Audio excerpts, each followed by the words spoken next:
Blessed to be a part of your day. Kevin Miller in the morning on KIDO Talk Radio. We go live to the Idaho State Capitol. Sean Meehan joining us from guardtheconstitution.com. He's an expert on the CONCON convention. Could it happen? Would it happen? Should it happen? Sean, good to have you with us. Good to be with you this morning, Kevin. It's good to be back up here in the Gem State. Well, you're about ready to have a big presentation today. What are you going to say?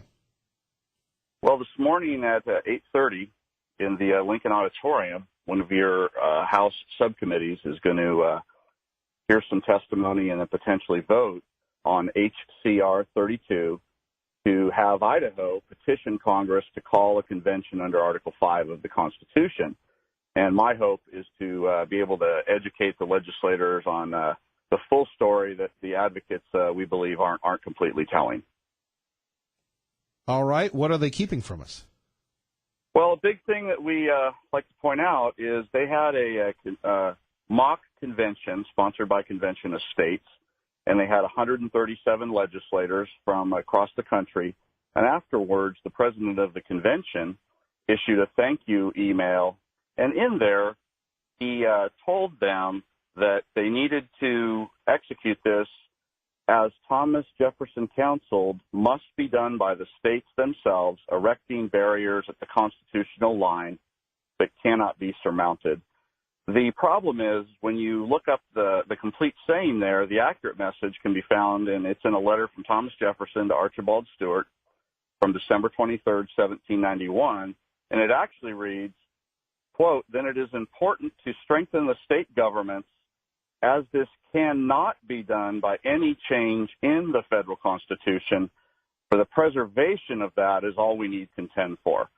So it's deceptive reversals of the founders and things like that we want to talk to them about. And what's really supposed to happen is the state legislators take an oath to the state constitution and the federal constitution under Article 6. I believe Robert Brown was on your show a couple weeks ago talking about this.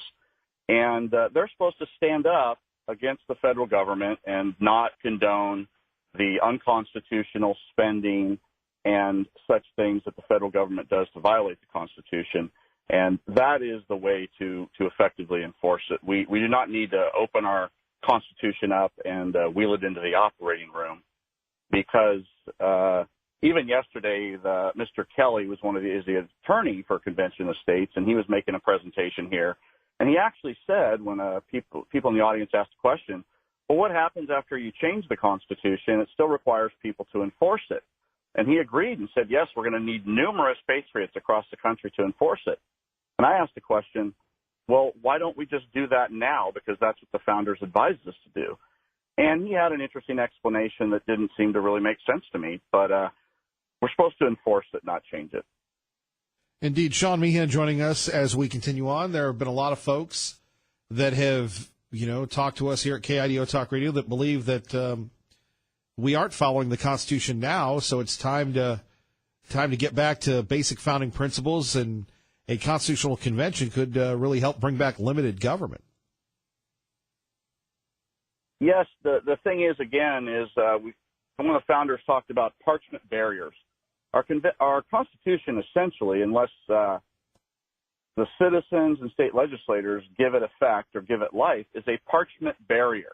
And a changed Constitution would also be a parchment barrier. We like to make the little quip, at some point, what they're advocating for would be a changed Constitution, a piece of paper, getting up out of its display at the National Archives, walking itself over to Congress, and slapping a congressman upside the head when they're going to vote wrong, and then somehow preventing it from actually happening. That simply can't happen. It takes the people out here, and Robert may have touched on a concept that I think is brilliant that he's actually put to work called the Power of 500, where it takes just 500 people in every congressional district to engage their legislators with a copy of the Constitution and a record of the legislators' votes. And he proved in less than 6 months he moved his congressman far closer to the Constitution.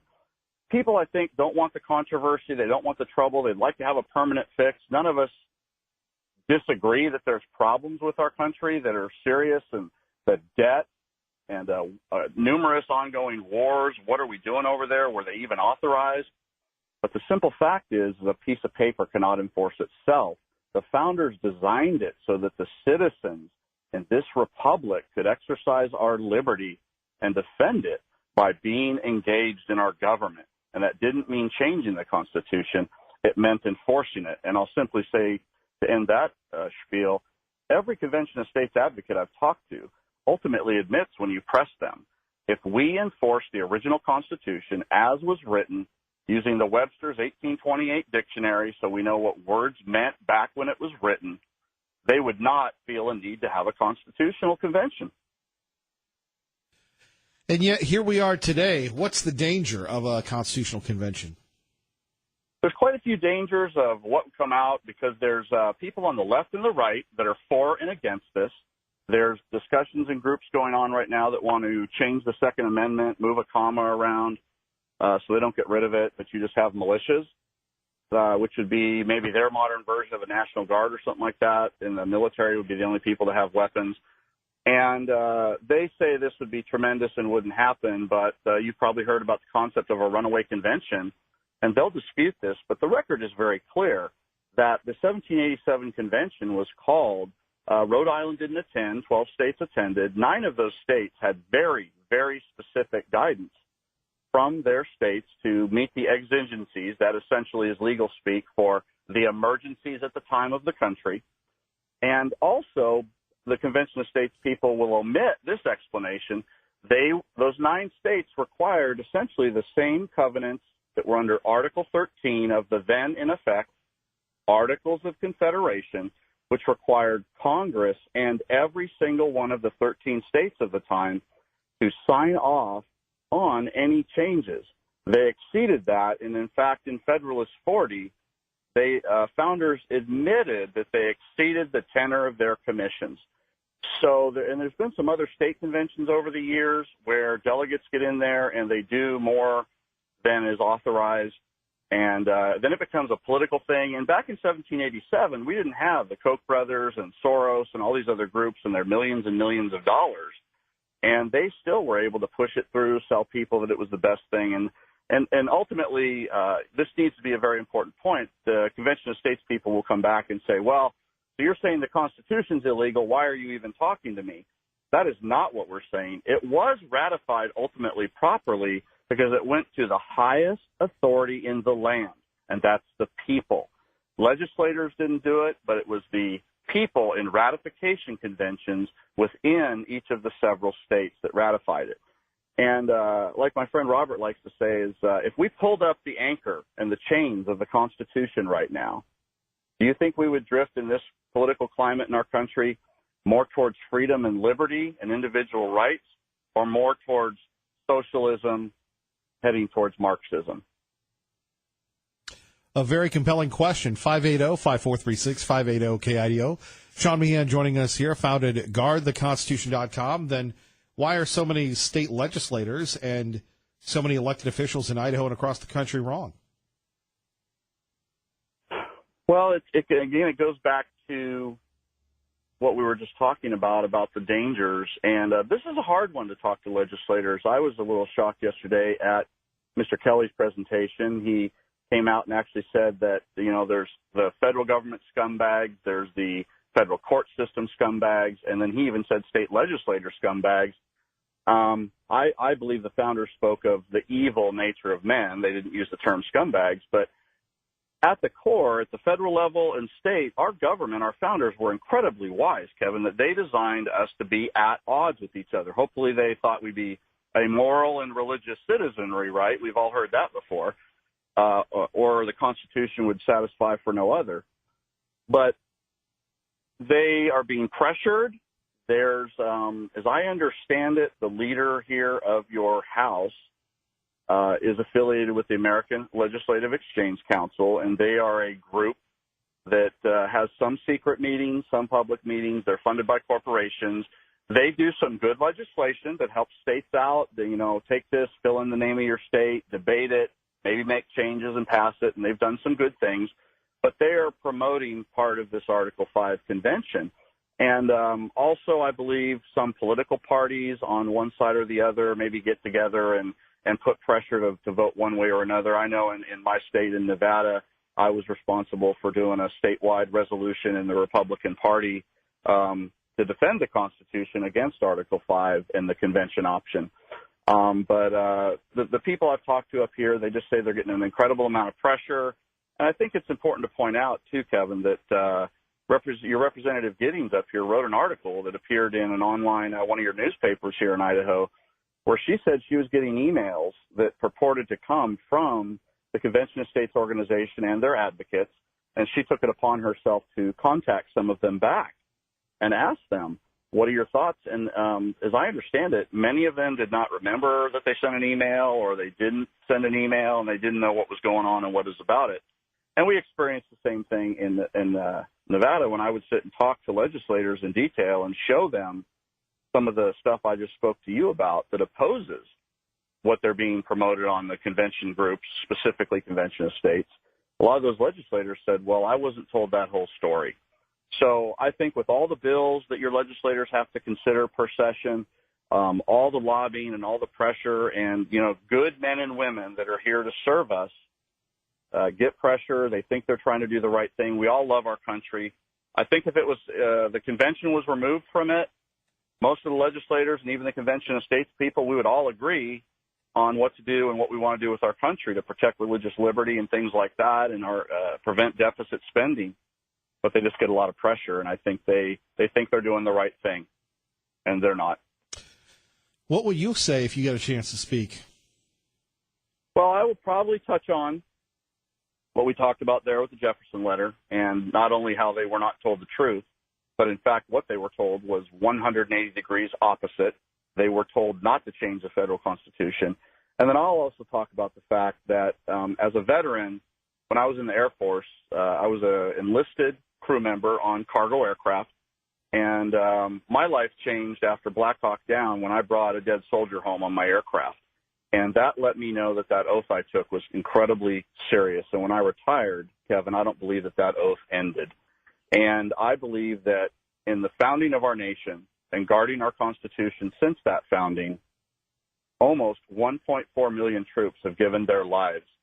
And what I would like to ask the legislators and the people of the state of Idaho to slow down and consider is, it is your right to have a convention under Article 5 if 2/3 of the states come together and you and your wisdom think that's the solution. I would absolutely disagree for the reasons prior stated, but I would ask you to honor the gift of their lives that those soldiers gave so that we may live in a free republic and defend our God-given personal liberties, and make sure that they investigate fully all sides of the story and hear from equal numbers of people and equal time from all sides of the issue, and then try to make their wise decision. I don't believe the legislators of the state of Idaho have been afforded that opportunity as of yet, and I hope they don't vote in favor of Article 5 this morning.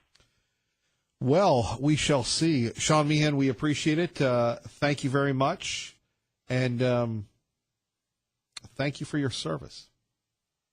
Kevin, thank you very much for having me on, and I hope your people here in the Treasure Valley will make their way at 8:30 to the hearing up here at State Capitol, have their voices heard, show their support, and ask their questions. And thank you again, sir. Well, you watch out for that guy, Tom Munns, by the way. Yes, sir. All right. See, Sean, come back, all right? Thank you, sir. You got it. Take care of yourself. All right. Thank you very much.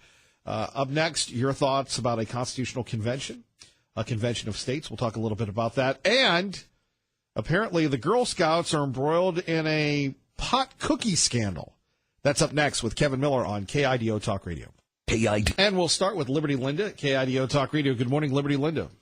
Yes, good morning, Kevin. I would like to say a few words about our constitutional convention. I believe it's a total play to get us to rewrite or throw out our Constitution. A con seems so positive, so good. I say I believe it's evil in a white cloak. Let's not open this Pandora's box. We may never know what we will get. Remember, the left wants a con too. I say our Constitution has been one thing we have counted on to protect we the people. So I think we should call our legislator and say no to a con. All right, Liberty Linda, thank you. Thank you, Kevin. You have a great day. All right, you as well. Time for traffic and weather together. And back to the phones. Let's go to Lori in Boise at KIDO Talk Radio. Good morning, Lori. Good morning, Kevin. I'm on my way down to testify in favor of the Constitutional Convention, and I'd like to praise Liberty Linda and Sean for their patriotism, for his service to the country, and so on.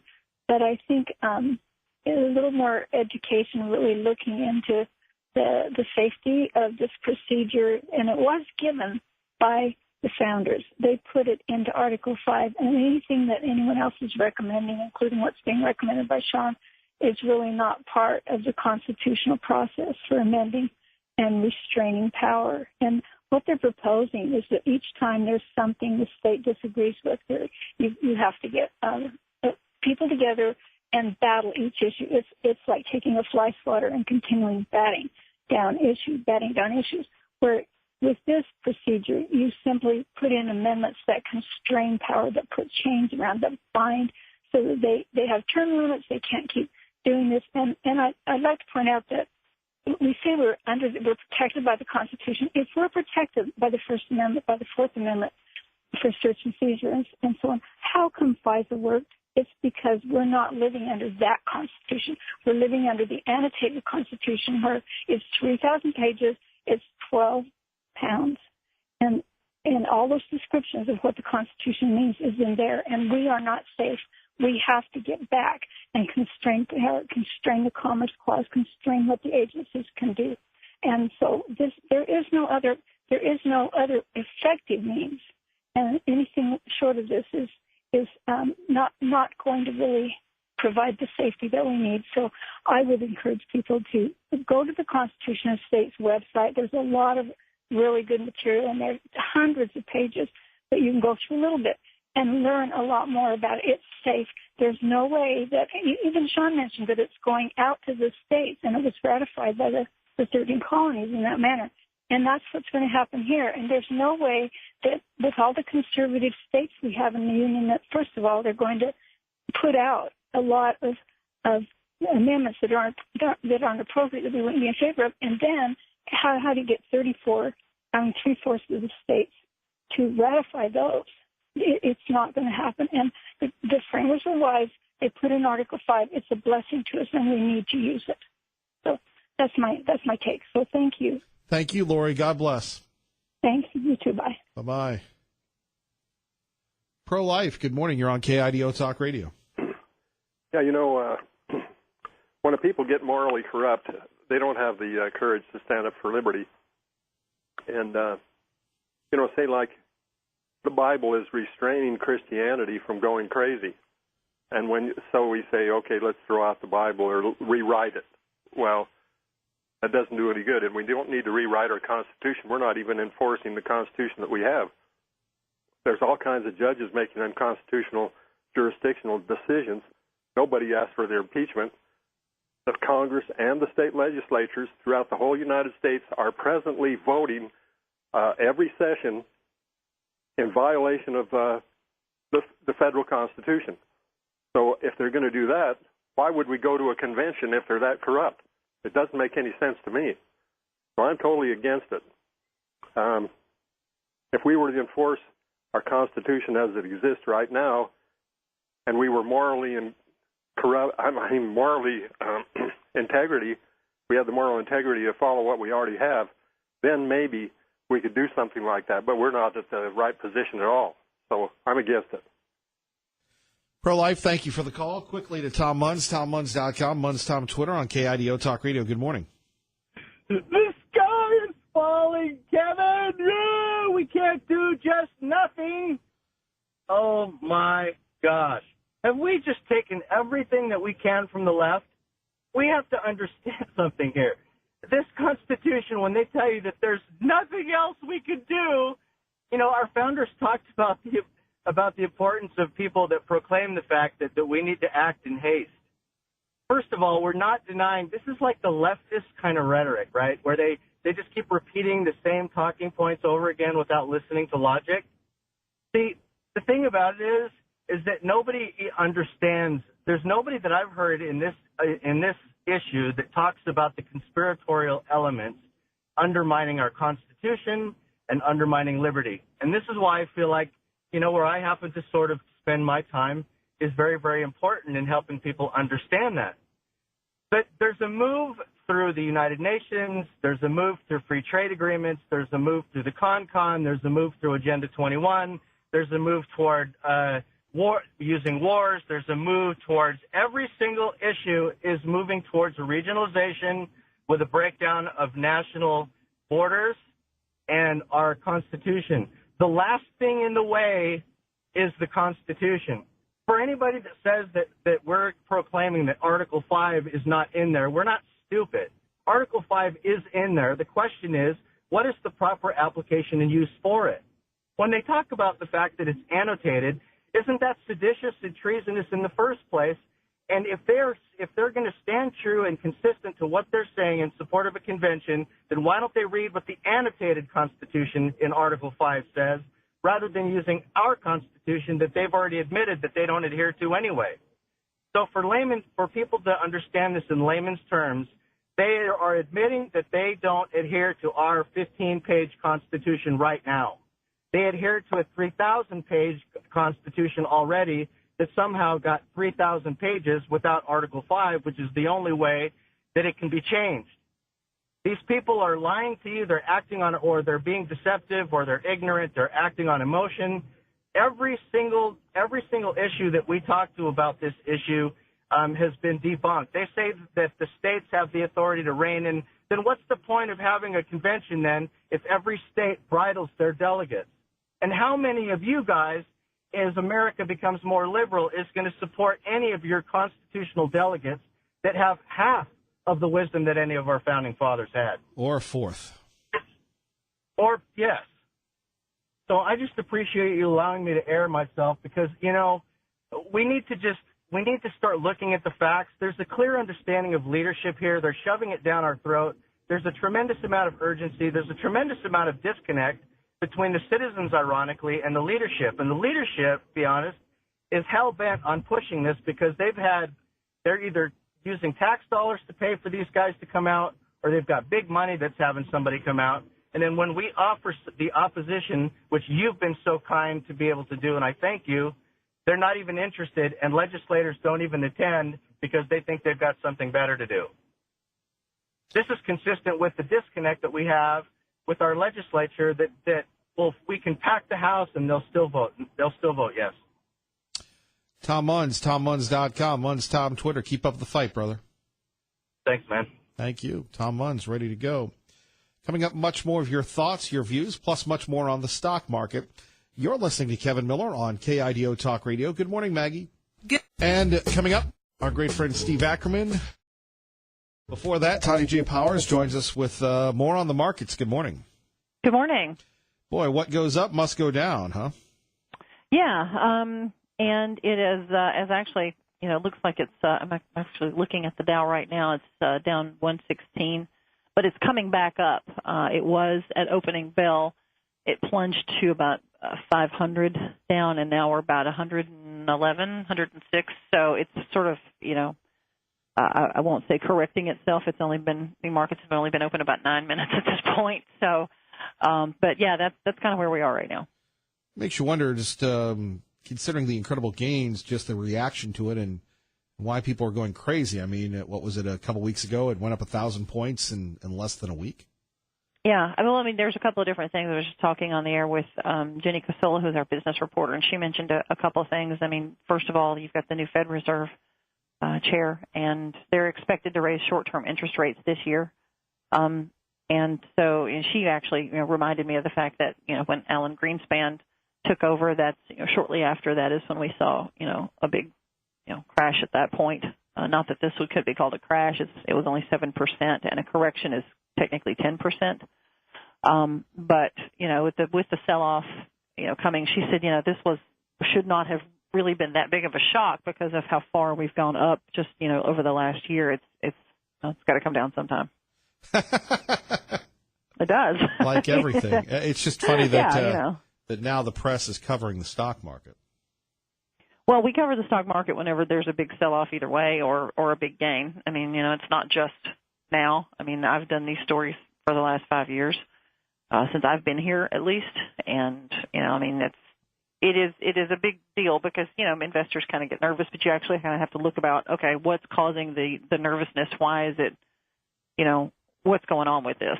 The big picture sort of thing, because the numbers will tell you, a lot. But, once you kind of get into, okay, where's the nervousness coming from? What happened to make people kind of go, wait a minute, what's going on? I think that's a really interesting story a lot of the times. And we will continue to cover it. To be continued. Tanya J. Powers, thank you. Sure. All right, Tanya J. Powers with analysis. Our friend Steve Ackerman at KIDO Talk Radio. Good morning. Good morning, sir. How you doing? Well, not as good as some people in the stock market. There's panic galore. Your thoughts? Is it, as we talked about earlier with Krista Huff, is it time to pull out the Kevin Bacon line and, say, remain calm, all is well? Well, if you step back and look at it a little more historically, it's really, this is a normal correction. 4.5%, or I think 4.6%. That's really a pretty normal correction, and it's something that's been long overdue. We haven't had a good downturn since about August 2011.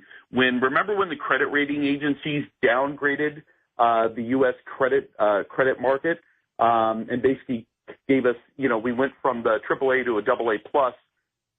So they downgraded our credit and basically said our credit score was a little lower. That caused the market to take a hit. And then you had kind of right around that time, Italy and some of the other Mediterranean European countries saying, you know what, our debt is a lot worse than we've been talking about. And so those kind of combination of factors drove the market down, and it was a lot of confidence.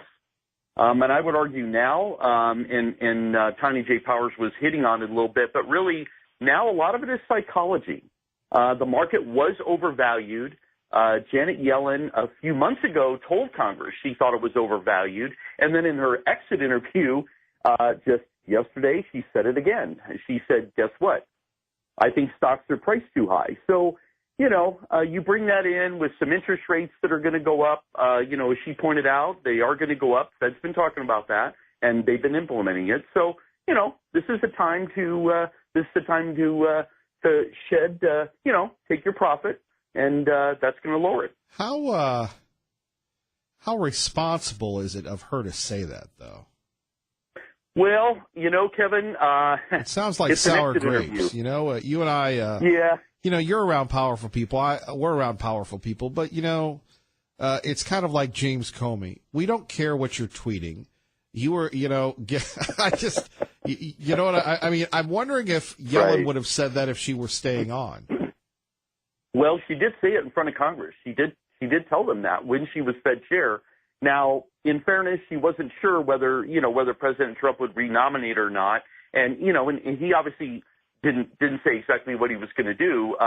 But at the time, she was still Fed chair. And, I think it is fine for the Federal Reserve to say that, but they can't do it too much. They can't, I do not want a Fed chair tweeting. That I don't want that at all. So. Sure. Steve Ackerman joining us here at KIDO Talk Radio. So if you have money in the markets, which just about everybody does, again, there are people that are legitimately concerned, but this is nothing compared to 2009 and 2008. And, Steve, we've had a historic run. Look, I love the New England Patriots. I love Alabama football. They lose, as I found out on Super Bowl Sunday. It's not a fun feeling, but, there are corrections that you can't just have as much as we'd like, a winning streak forever. Yeah, and that's exactly it. And look, at the end of the day, I agree. If you look at the price to earnings ratios, and Dave Petz obviously has a lot more insight here.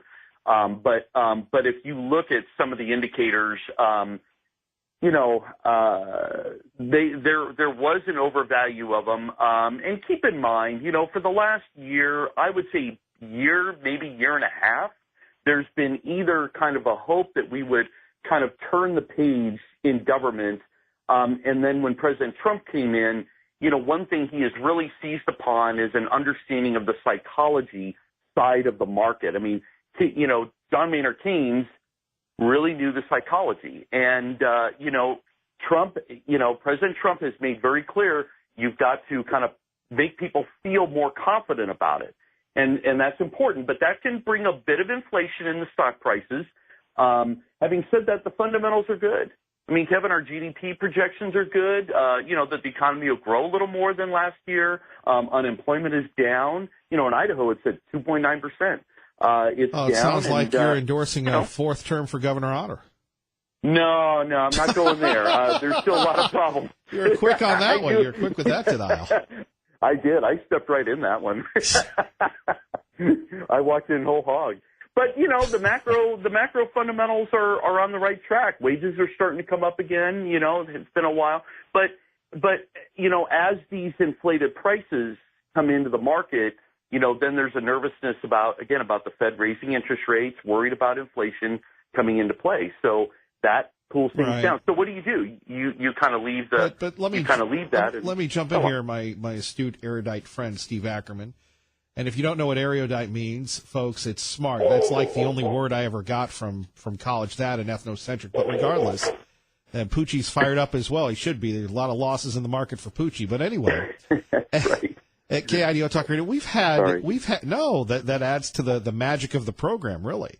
But Steve, take a look at the shadow inflation we've had with the cost of food that has gone up in the past 5 years that has been underreported at all. I mean, the cost of food has gone up exorbitantly, and yet that isn't covered. I mean, there has been some, I guess you'd call it shadow inflation. Am I wrong?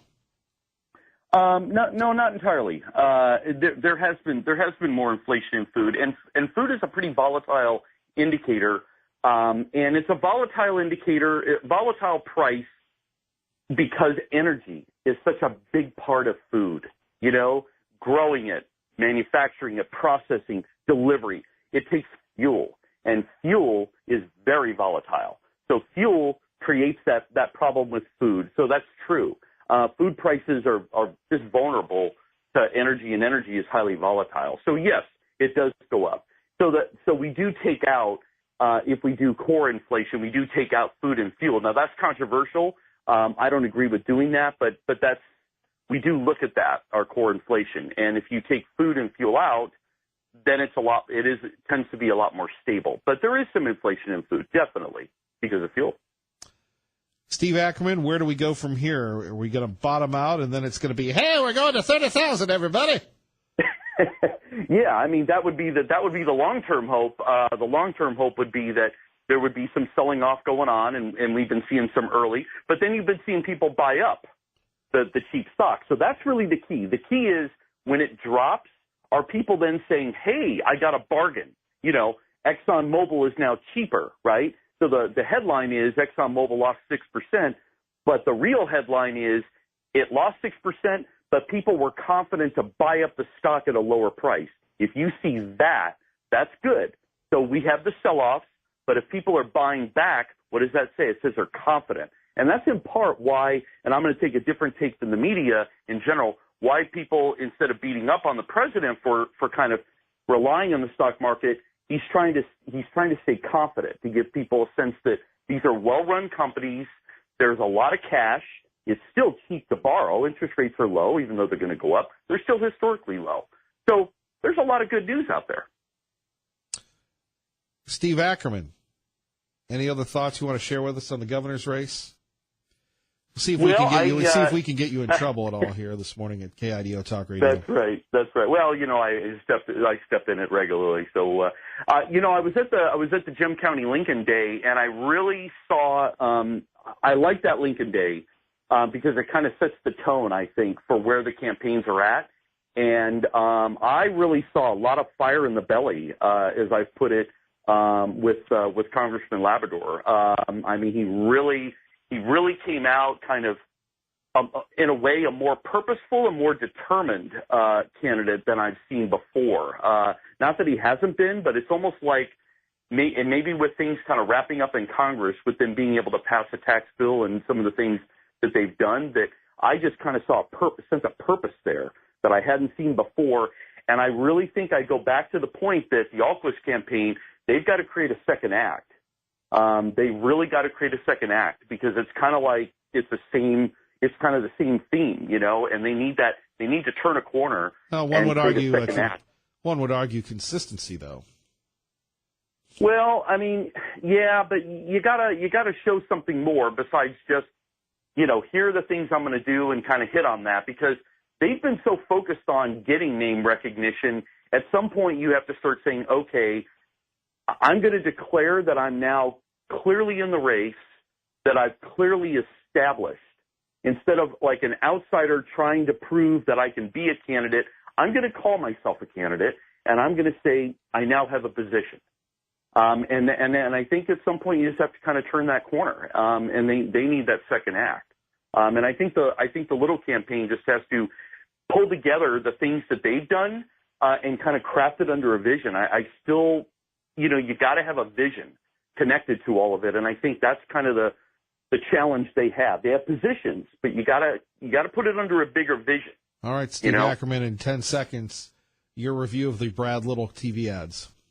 Effective? Well, I think that's a positive, but I think it's got to be put under a vision. I don't see a general vision. That's the problem I see there. Ads are good, but you got to craft it under a vision. You got to have a bumper sticker. You got to think bumper sticker, right? I mean, Trump make America great again, right? There's the bumper sticker. You got to have some vision that everybody can point to. Steve Ackerman, we appreciate you. Thank you. You betcha. Thank you much. Our great friend Steve Ackerman. The Seasoned Citizen with Kevin Miller at KIDO Talk Radio. Good morning. Good morning, Kevin. How you been? It's been a while. I've been fine. The aspect, I think we've got, a minute and a half. I'll make 2 points quickly within the minute and a half we have. One is that, notwithstanding Laura's impassioned and obviously advocating for the Constitutional Convention, it wouldn't surprise me if the Idaho legislature does pass it just like they did in 1995. This isn't the first effort to make a constitutional convention. It happened to be squelched. After Idaho passed it, the next 12 states denied it because the truth that came out to what actually was going on. The other point to be made is to further, shall we say, not erudite, elucidate within regards of the annotated Constitution. What that is the Constitution as it is applied to the de facto government. The de facto government is the one that FDR set up with the New Deal. I know these are strange terms to you, and to many it may be Greek. Howsoever, that is the fact of the matter.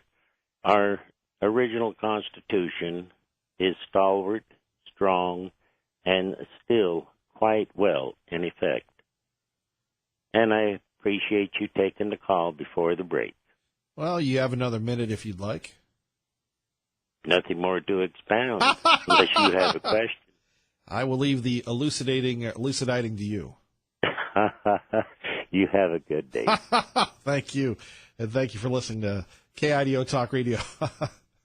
Coming up, we'll talk more about the Constitutional Convention and the stock market next. Kevin Miller, KIDO Talk Radio. The girl has been photographed selling the scrumptious cookies outside a marijuana dispensary in San Diego. The girl, wearing her green vest of badges, is clutching boxes outside the front doors of Urban Leaf in the picture, widely shared on the Internet. The shop sells both medicinal and recreational marijuana and invited customers on its Instagram account to buy some Girl Scout cookies. Urban Leaf founder Will Sen joked about his customers getting the munchies. He points out the girl was with her parents at the time.